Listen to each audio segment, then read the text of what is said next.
रिद्धी आर्यन भाग 1. स्टेजवर प्रखर लाईट्स पडत होते. समोर हजारो लोक उभे होते. टाळ्यांचा कडकडाट, शिट्ट्या, तिचे नाव ओरडणारे आवाज. रिद्धी, रिद्धी, रिद्धी. रिद्धीने हात उंचावला. तिच्या चेहऱ्यावर आत्मविश्वासाचं तेज होतं. माईक हातात घेत तिने हसत म्हटलं, आज मी इथे उभी आहे कारण मी एक दिवस स्वप्न पाहायचं धाडस केलं होतं. कॅमेरे तिच्यावर झूम झाले. सोशल मीडियावर लाईव्ह व्ह्यूज लाखांच्या घरात गेले. कोणीतरी बॅक स्टेजवर ओरडलं, ma'am, you are a trending number 1. ती हसली. डोळ्यात पाणी आलं आणि रिद्धी, उठ ग, किती वेळ झोपणार आहेस? आईचा आवाज कानावर पडला आणि धडधडत रिद्धी जागी झाली. छपराकडे पाहत ती काही क्षण गप्प पडून राहिली. स्टेज नाही, लाईट्स नाहीत, टाळ्यांचा आवाज नाही, फक्त जुना पंखा, भिंतीवर पोस्टर आणि लहानशी खोली. ती हलकेच हसली. स्वप्न, पुन्हा स्वप्नच. आई दारात उभी होती. रोज सकाळी असंच हसत उठतेस? काय चालू असतं तुझ्या डोक्यात देव जाणे. रिद्धी उठून बसली. केस विस्कटलेले, डोळ्यात अजूनही स्वप्नांचा चमकदार अंश. आई, आज मी खूप फेमस झाले होते. आईने नुसतं हसून मान हलवली. आधी खरं आयुष्य जगायला शिक. उशिरा उठलीस तर कॉलेज सुटेल. आई निघून गेली. रिद्धी काही क्षण शांत बसली. तिचं मन मात्र अजूनही त्या स्टेजवर होतं.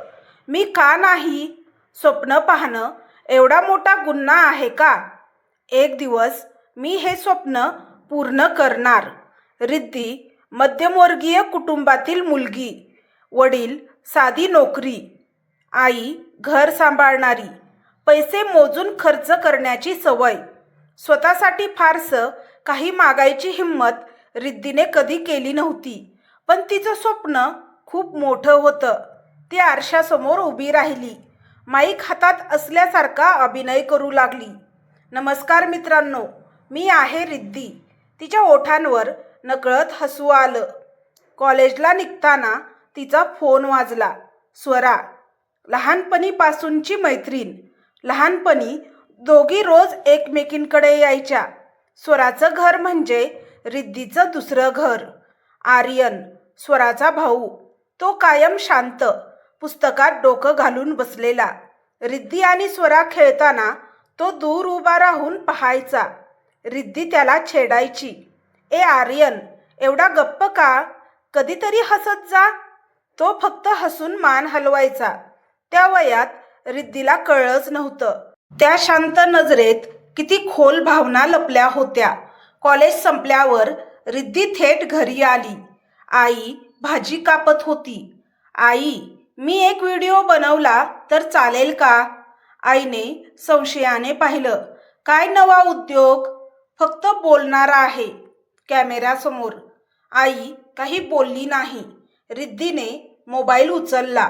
खिडकीजवळ उभी राहिली आणि रेकॉर्ड बटन दाबलं. हाय, मी रिद्धी आहे. मी खूप साधी मुलगी आहे, पण माझी स्वप्न खूप मोठी आहेत. ती थांबली, घाबरली. काय मूर्खपणा करते मी? तिने व्हिडिओ डिलीट केला. पण त्या एका मिनिटात तिला जे वाटलं ते काहीतरी वेगळंच होतं.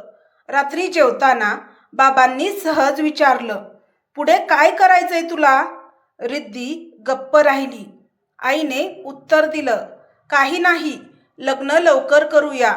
तो शब्द रिद्धीच्या कानात घणासारखा वाजला. ती हळूच म्हणाली, मला मुंबईला जायचंय. घरात शांतता पसरली. आई म्हणाली, मुंबई, वेड लागले का? बाबा म्हणाले, आपण तिथले नाही. रिद्धीचं हृदय जोरात धडधडत होतं. मी फेमस होईन असं नाही म्हणत, पण मला प्रयत्न तरी करू द्या. आई डोळ्यात पाणी आणून म्हणाली, आपण गरीब आहोत म्हणून नाही, पण तुझं स्वप्न पूर्ण झालं नाही तर तू तुटशील म्हणून भीती वाटते. रिद्धी उठून आईजवळ बसली. आई, मी तुटले तरी स्वतःसाठी उभी राहीन. त्या रात्री रिद्धी छताकडे पाहत होती. स्वप्न परत आलं, पण यावेळी स्टेज नव्हता, फक्त एक आवाज होता. स्वप्न पाहणं सोपं आहे, पण त्यासाठी घर सोडण्याचं धाडस आहे का? रिद्धीने डोळे बंद केले. हृदयात एक निर्णय तयार होत होता. मुंबई. रिद्धीला त्या रात्री झोप आलीच नाही. छपराकडे पाहत ती एकाच विचारात अडकून पडली होती. मुंबई. तो शब्द मनात घुमत होता. भीती आणि उत्साह यांचं विचित्र मिश्रण होतं. मी खरंच जाऊ शकते का? मी एकटी टिकू शकेन का? मी फसले तर? तिचं मन प्रश्नांनी भरून गेलं होतं. मधल्या मधल्या वेळेला आईचा चेहरा आठवत होता. डोळ्यातली भीती आणि मायेची ओल. आई तुटली तर? हा विचार रिद्धीला सर्वात जास्त घाबरवत होता. सकाळी उठल्यावर घरात नेहमीसारखीच गडबड होती. आई स्वयंपाकघरात, बाबा पेपर वाचत. पण आज रिद्धीला सगळं वेगळं वाटत होतं. ती चहाचा कप हातात घेऊन बसली. हात थरथरत होते. बाबा. तिचा आवाज थोडासा अडखळला. बाबांनी वर पाहिलं. काय? काल मी जे बोलले ते वेड नव्हतं. आई थांबली. मला मुंबईला जायचं आहे. स्वतःला एक संधी द्यायची आहे. घरात शांतता. बाबांनी चष्मा काढून ठेवला. तिथं कोण आहे आपलं? रिद्धी थोडी थांबली. स्वरा. आईने आश्चर्याने पाहिलं. ती अजून संपर्कात आहे? हो, रोज बोलतो. आईने खोल श्वास घेतला. रिद्धी, स्वप्न बघायला आम्ही कधी नाही म्हणालो नाही, पण तुझं मन तुटलं तर आम्ही कसं पाहायचं? रिद्धी उठून आईजवळ गेली. तिचे हात धरले. आई, तुम्ही मला उडायला शिकवलंय. आता मी थोडं दूर उडाले तरी परत येण्याचा रस्ता मला माहीत आहे. आईच्या डोळ्यात पाणी आलं. रिद्धी खोलीत गेली आणि फोन उचलला. स्वरा. समोरून उत्साही आवाज आला. अगं, बोल, काय म्हणतेस? रिद्धी उत्साहाने म्हणाली. मी मुंबईला यायचं ठरवलंय. एक सेकंद शांतता. मग काय? खरंच? रिद्धी, हे खूप मोठं आहे. भीती वाटते स्वरा. रिद्धी म्हणाली. भीती वाटते म्हणजे तू जिवंत आहेस आणि स्वप्न मोठं आहे याचा अर्थ तू वेगळी आहेस. रिद्धी हसली. डोळ्यातून पाणी गळालं. मी येईन, पण राहायला? अगं, वेडी आहेस का? हे घर तुझंही आहे. त्या वाक्याने रिद्धीला पहिली हिंमत मिळाली. फोन कट केल्यावर काही मिनिटातच स्वराचा मेसेज आला. आर्यनला सांगितलं आहे. रिद्धी क्षणभर थांबली. आर्यन. त्यांची फॅमिली मुंबईला गेल्यापासून त्याच्याशी फारसं बोलणं कधीच झालं नव्हतं. ती विचार करत होती, आज तो कसा असेल? काही वेळाने दुसरा मेसेज आर्यनचा. तो म्हणतो, काहीही लागलं तर सांग. इतकंच. नेहमीप्रमाणे शांत. पण त्या 2 ओळींनी रिद्धीचं मन थोडं हलकं केलं. 2 दिवसातच सगळं ठरलं. एक लहानशी बॅग, थोडे कपडे, आईने डब्यात घातलेली भाजी. बाबा काही बोलत नव्हते, पण स्टेशनवर येताना त्यांनी तिकीट स्वतः काढलं व तिच्या हातात पैशाचं पाकीट ठेवलं. रिद्धीला कळलं, ते विरोध करत नाहीयेत, ते फक्त घाबरतात. स्टेशनवर गाडी लागली. आई घट्ट मिठी मारून म्हणाली. रिद्धी, मोठं होणं सोपं असतं, पण चांगलं राहणं कठीण असतं. रिद्धीने मान हलवली. मी स्वतःला हरवणार नाही आई. गाडी सुटली. खिडकीतून गाव मागे पडत गेलं आणि पुढे अनोळखी शहराचं स्वप्न. मुंबई स्टेशनवर उतरताच रिद्धी गोंधळून गेली. लोक, गर्दी, आवाज, धावपळ, हेच ते शहर. तिचं मन थरथरत होतं. स्वरा तिला घेण्यासाठी आली होती. दोघी एकमेकींना पाहताच मिठी मारली. तू खरंच आलीस? स्वरा म्हणाली. आता मागे वळायचं नाही. रिद्धी उत्तरली. स्वराचं घर मोठं होतं. रिद्धीला ते पाहून थोडीशी अडचण वाटली. मी इथे फिट बसेन का? हा प्रश्न मनात आला. आर्यन दारात उभा होता. प्रवास थकवणारा झाला असेल? तो शांतपणे म्हणाला. इतकंच. कसलाही प्रश्न नाही. कसलाही सल्ला नाही, पण त्याच्या आवाजात एक स्थैर्य होतं. त्या रात्री रिद्धी झोपली, पण झोपेतही मुंबई धावत होती. दुसऱ्या दिवशी रिद्धी लवकर उठली, मोबाईल कॅमेरा सेट केला, स्वराच्या बाल्कनीत उभी राहिली. हात थरथरत होते. हाय, मी रिद्धी आहे, गावातून मुंबईत आलेली, स्वप्न घेऊन. तिने श्वास घेतला. मला माहीत नाही मी फेमस होईन की नाही, पण मी हार मानणार नाही. रेकॉर्ड बंद. तो व्हिडिओ तिने पोस्ट केला. फक्त 23 व्ह्यूज, पण ते तिचं पहिलं पाऊल होतं. रात्री छताकडे पाहत रिद्धी विचार करत होती, आज काहीही बदललं नाही, पण मी बदलले.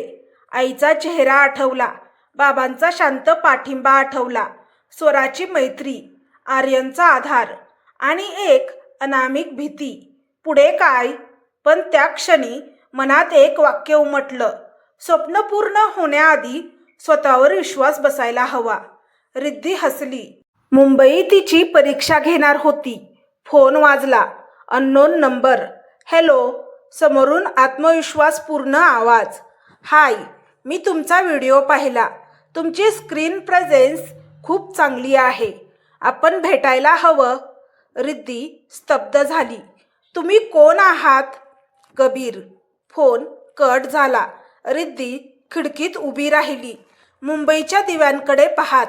तिला माहीत नव्हतं, हा फोन तिच्या आयुष्याला वेगळ्या वळणावर घेऊन जाणार आहे. रिद्धीच्या हातात अजूनही मोबाईल होता. फोन कट झाला होता, पण त्या आवाजाचं वजन अजूनही तिच्या कानात घुमत होतं. तुमची स्क्रीन प्रेझेन्स खूप चांगली आहे. स्क्रीन प्रेझेन्स, तो शब्द तिला भारी वाटला, कारण तो तिच्या स्वप्नाशी जोडलेला होता. ती खुर्चीत बसली. हृदय वेगाने धडधडत होतं. हा खरंच कोण होता? फक्त एक स्कॅमर तर नाही की खरंच कुणीतरी मला पाहिलंय? सकाळी स्वरा किचनमध्ये कॉफी करत होती. स्वरा, रिद्धीचा आवाज थोडा घाबरलेला होता. काल रात्री मला एक कॉल आला. स्वरा वळली. कोणाचा? कबीर नावाचा कुणीतरी. म्हणाला, माझा व्हिडिओ पाहिला. स्वराने भुवया उंचवल्या. काय करतो तो? माहीत नाही, पण आवाज खूप कॉन्फिडंट होता. स्वरा थोडी विचारात पडली. कॉन्फिडंट असणं चांगलं आहे, पण मुंबईत ते धोक्याचंही असू शकतं. रिद्धी हसली. तूही आईसारखी बोलायला लागलीस. स्वरा हसली, पण तिच्या डोळ्यात काळजी होती. आर्यन पेपर वाचत बसला होता. आर्यन दादा, स्वरा म्हणाली, रिद्धीला काल एका माणसाचा कॉल आला. आर्यनने वर पाहिलं. कामाबद्दल? हो, तो भेटायला बोलतोय. आर्यन थोडा वेळ शांत राहिला. भेटायला हरकत नाही, तो शांतपणे म्हणाला, पण सार्वजनिक ठिकाणी आणि घाई नको. रिद्धीला आश्चर्य वाटलं. तो ना हो म्हणत होता ना नकार देत होता, फक्त एक सीमारेषा आखून देत होता. कबीर सोबत पहिली भेट. Coffee shop. रिद्धी वेळेआधीच पोहोचली होती. हातात छोटं नोटबुक, डोळ्यात उत्सुकता. आणि तेव्हाच दारातून एक उंच, नीटनेटका, आत्मविश्वासाने चालणारा मुलगा आत आला. ब्लॅक शर्ट, घड्याळ, डोळ्यात वेगळाच आत्मविश्वास. तो थेट तिच्या टेबलाकडे आला. रिद्धी. ती उठली. हो, तुम्ही कबीर. तो हसला. एक्झॅक्टली. बसताना तो म्हणाला, तू स्क्रीनवर जितकी नैसर्गिक दिसतेस त्याहून जास्त रिअल लाईफमध्ये आहेस. रिद्धी गोंधळली, पण खुशही झाली. मी अनेक नवीन चेहऱ्यांसोबत काम करतो. कबीर म्हणाला, पण तुझ्यात काहीतरी वेगळं आहे. काय? रिद्धी नकळत विचारून बसली. भूक. तो थेट म्हणाला, फेमस होण्याची. तो बोलत होता. इव्हेंट, शो, ब्रँड्स, ओळखी. रिद्धी ऐकत होती आणि स्वप्न पाहत होती. तुला अँकरिंग करायची आहे ना? कबीरने विचारलं. हो, मी तुला प्लॅटफॉर्म देऊ शकतो. तो शब्द प्लॅटफॉर्म. पण एक गोष्ट लक्षात ठेव, कबीर अचानक म्हणाला, या इंडस्ट्रीत भावना कामी येत नाहीत.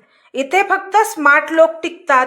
रिद्धीने मान हलवली आणि तो पुढे म्हणाला, तू माझ्यावर विश्वास ठेवायला शिक. त्या वाक्यात काहीतरी विचित्र होतं. इतक्या लवकर विश्वास? पण रिद्धीने तो विचार बाजूला सारला. घरी परतताना तिचे पाय जमिनीवर होते, पण मन हवेत. स्वरा तिला पाहून हसली.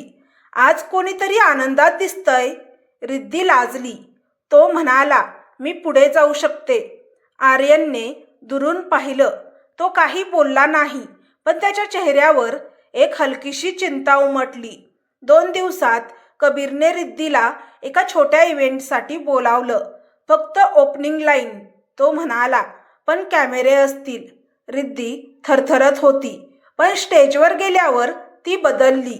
हसली, बोलली. लोकांनी टाळ्या वाजवल्या. कबीर बाजूला उभा राहून पाहत होता. ही माझी शोध आहे, तो मनात म्हणाला. इव्हेंटनंतर आजचा शो हिट होता. कबीर कुणाला तरी फोनवर सांगत होता, मी मॅनेज केलं. रिद्धी मागे उभी होती. मी? तो तिच्याकडे वळून हसला. टीमवर्क, तो म्हणाला. ती गप्प राहिली. रात्री स्वरा रिद्धीजवळ बसली. तू खुश दिसतेस, ती म्हणाली. हो, रिद्धी हळूच म्हणाली. स्वरा थांबली. फक्त एक गोष्ट लक्षात ठेव, जो तुला उंच नेतो तो तुला लहानही करू शकतो. रिद्धीने हसून विषय बदलला. दिवसेंदिवस मीटिंग वाढल्या, फोन कॉल वाढले. रिद्धीचा आत्मविश्वास वाढला आणि कबीर अधिक जवळ येऊ लागला. कधी कौतुक, कधी आदेश. ती गोंधळत होती. हे मार्गदर्शन आहे की नियंत्रण? एका रात्री कबीरचा मेसेज आला. उद्या आम्ही तुला अधिकृतपणे जाहीर करणार आहोत, पण लक्षात ठेव, आजपासून तुझी इमेज ही माझी जिम्मेदारी आहे. रिद्धीने स्क्रीनकडे पाहिलं. हृदय आनंदाने भरून आलं, पण कुठेतरी खोल आत एक छोटासा आवाज म्हणाला, आता स्वप्न तुझी आहेत, पण दोर कुणाच्या हातात आहे? रिद्धीने फोन खाली ठेवला. खिडकीतून मुंबईकडे पाहत. चमक होती, पण सावल्याही. तिला विश्वासच बसत नव्हता की तिला मुंबईत आल्यावर इतक्या लवकर यश मिळेल. ती खूप आनंदात होती. रिद्धीने डोळे उघडले तेव्हा मोबाईलवर कबीरचा मेसेज चमकत होता. गुड मॉर्निंग स्टार, आजचा दिवस खूप महत्त्वाचा आहे. काहीही गडबड होऊ देऊ नकोस. ती हसली. स्टार, तो शब्द तिला आवडला, पण काहीही गडबड होऊ देऊ नकोस, त्या वाक्यात काहीतरी विचित्र टोचून गेलं. ती उठली. बाल्कनीत उभी राहून मुंबईकडे पाहिलं. आज शहर नेहमीपेक्षा जास्त चमकत होतं. आज तिची ऑफिशियल अनाउन्समेंट होणार होती. कबीरने ठरवलेल्या इव्हेंटमध्ये मोठे बॅनर्स, कॅमेरे, मीडिया. रिद्धी स्टेज मागे उभी होती. हात थरथरत होते. रिलॅक्स, कबीर म्हणाला. आजपासून तू फक्त माझ्या शब्दावर बोलणार. रिद्धीने मान हलवली. माझ्या शब्दावर? तो विचार क्षणभर मनात आला, पण लगेच टाळला. स्टेजवर नाव जाहीर झालं. मीट आवर न्यू फेस, रिद्धी. टाळ्यांचा कडकडाट. रिद्धी स्टेजवर गेली. ती हसली, बोलली. ती स्वतःसारखी होती. लोकांनी प्रेम दिलं. इव्हेंटनंतर तू कमाल केलीस, कबीरने म्हणत तिचा हात पकडला. ती थोडी दचकल्यासारखी झाली, पण हात सोडवला नाही. हे सगळं तुझ्यामुळे, ती नकळत म्हणाली. कबीर हसला. आता आपण टीम नाही, आपण टुगेदर आहोत. तो शब्द आपण तिला आपलासा वाटला. काही दिवसांनी कबीर तिला डिनरसाठी घेऊन गेला. म्युझिक, लाईट्स, शहर खाली पसरलेलं. रिद्धी, तो म्हणाला, मी तुला फक्त टॅलेंट म्हणून पाहत नाही. ती शांत झाली. मला तू आवडतेस. क्षणभर वेळ थांबल्यासारखा वाटला. कोणीतरी तिला खरंच निवडलं होतं. तिच्या आयुष्यात पहिल्यांदाच ती हळूच म्हणाली, मलाही. तो क्षण प्रेमासारखा वाटला. पण दुसऱ्याच दिवशी रिद्धीने स्वतःचा एक व्हिडिओ शूट केला. नेहमीसारखा, खरा, साधा. तो अपलोड करताच कबीरचा कॉल आला. हे काय आहे? त्याचा आवाज बदललेला होता. माझा व्हिडिओ. रिद्धी गोंधळली. मला विचारलंस का? तो थेट म्हणाला, माझं चॅनल आहे. आत्ता नाही, कबीरने मध्येच तोडलं. आता तुझी इमेज माझ्याशी जोडलेली आहे. Phone cut. रिद्धी स्क्रीनकडे पाहत राहिली. कधी बदललं हे? स्वरा रिद्धीला शांत पाहत होती. तू ठीक आहेस ना? हो, रिद्धी पटकन म्हणाली. स्वरा थोडा वेळ गप्प राहिली. तो तुला खुश ठेवतोय, पण तू स्वतःसारखी राहतेस का? रिद्धीला उत्तर सापडलं नाही. आर्यन ऑफिसमधून उशिरा आला. रिद्धी त्याच्यासमोर बोलत होती. Event, offer, Kabir. तो ऐकत होता, पण आज त्याच्या नजरेत वेगळीच गंभीरता होती. रिद्धी, तो शांतपणे म्हणाला, यश मिळतंय हे चांगलं आहे. ती हसली, पण तो थांबला. यशासाठी तू स्वतःला गमावत नाहीयेस ना? तू दुसऱ्याच्या म्हणण्यानुसार चालत आहेस. ती दचकल्यासारखी झाली. तुला कबीर आवडत नाही का? ती थेट विचारून बसली. आर्यन काही क्षण शांत राहिला. मला तू आवडतेस, म्हणजे तू माझ्या बहिणीची मैत्रीण आहेस, तो म्हणाला. म्हणून मी काळजी करतो, इतकंच.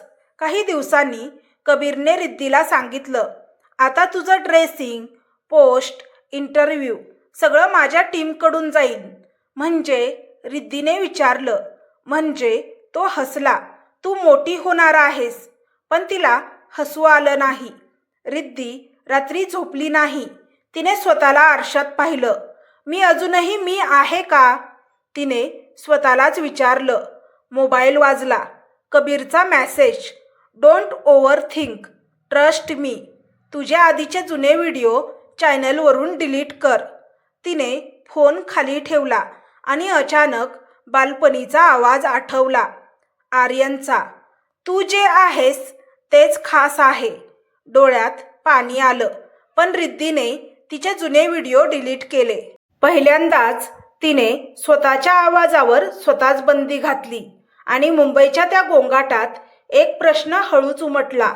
हे प्रेम मला उंच नेतंय की हळूहळू माझ्यावर बंधन घालतंय? कबीर रिद्धीवर खरंच प्रेम करतोय का, की तिला एका जाळ्यात अडकवत आहे? रिद्धी स्वतःचे स्वप्न पूर्ण करू शकेल का? जाणून घेण्यासाठी चॅनलला सबस्क्राईब करा व भाग 2 नक्की पहा. कथा आवडली असल्यास कथेला लाईक आणि शेअर करा. व्हिडिओ पाहिल्याबद्दल मनापासून धन्यवाद.